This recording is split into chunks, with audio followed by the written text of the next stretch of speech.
I was 18 years old when I got married. I belonged to a very conservative family, a Baloch family, where good daughters never say no to their parents. My father wanted me to get married, and all I said was, if that makes you happy, I'll say yes. And of course, it was never a happy marriage. Just about after 2 years of getting married, I met a car accident. Somehow my husband fell asleep and the car fell in the ditch. He managed to jump out, saved himself. I'm happy for him. But I stayed inside the car and I sustained a lot of injuries. The list is a bit long. Radius ulna of my right arm were fractured. The wrist was fractured. Shoulder bone and collarbone were fractured. My whole rib cage got fractured. I couldn't breathe. But that injury that changed me and my life completely was the spine injury. Many people came to rescue. They gave me CPR. They dragged me out of the car. And while they were dragging me out, I got the complete transection of my spinal cord. Those 2.5 months in the hospital were dreadful. I was at the verge of despair. One day, doctor came to me and he said, well, I heard that you wanted to be an artist, but you ended up being a housewife. I have a bad news for you. You won't be able to paint again. Next day, doctor came to me and said, your spine injury is so bad, you won't be able to walk again. I took a deep breath and I said, it's all right.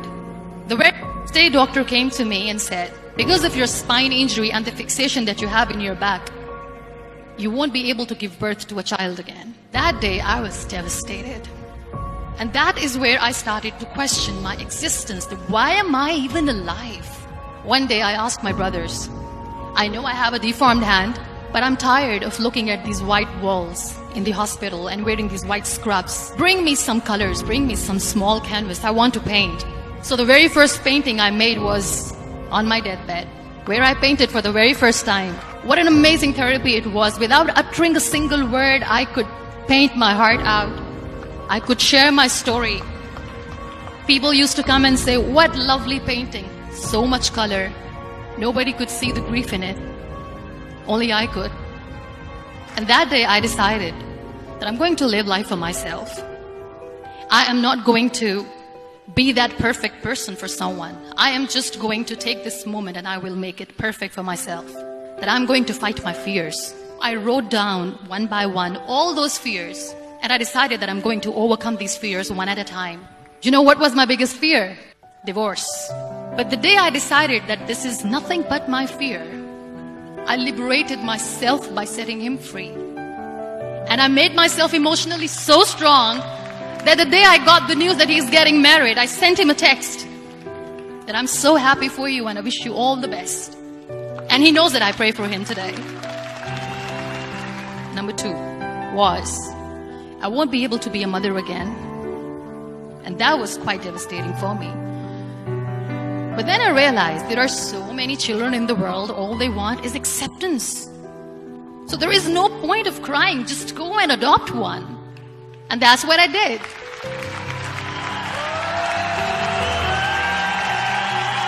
I gave my name in different organizations, different orphanages, and I waited patiently.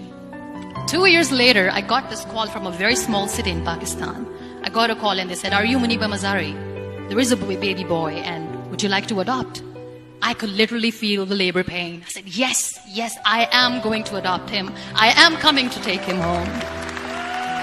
And that day, I was 2 days old, and today he's 6.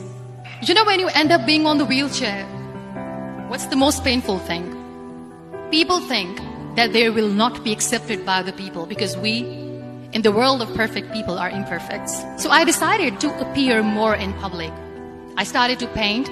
I have done a lot of modeling campaigns. I decided that I'm going to join the national TV of Pakistan as an anchor person, and now I speak for the rights of women, children.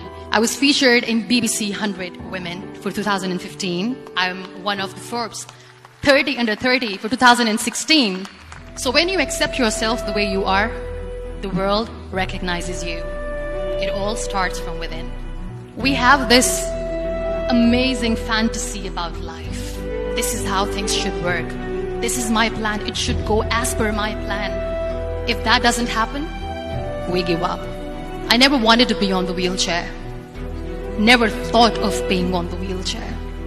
This life is a test and a trial, and tests are never supposed to be easy. So when you are expecting ease from life, and life gives you lemons, then you make the lemonade, and then do not blame life for that.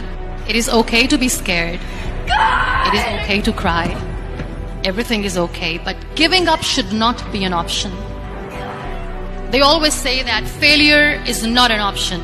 Failure should be an option, because when you fail, you get up, and then you fail, and then you get up, and that keeps you going. That's how humans are strong. Don't die before you're dead. We all die. Embrace each and every breath that you are taking. Celebrate your life. Live it. Be kind to yourself, and only then you can be kind to others. Real happiness lies in gratitude.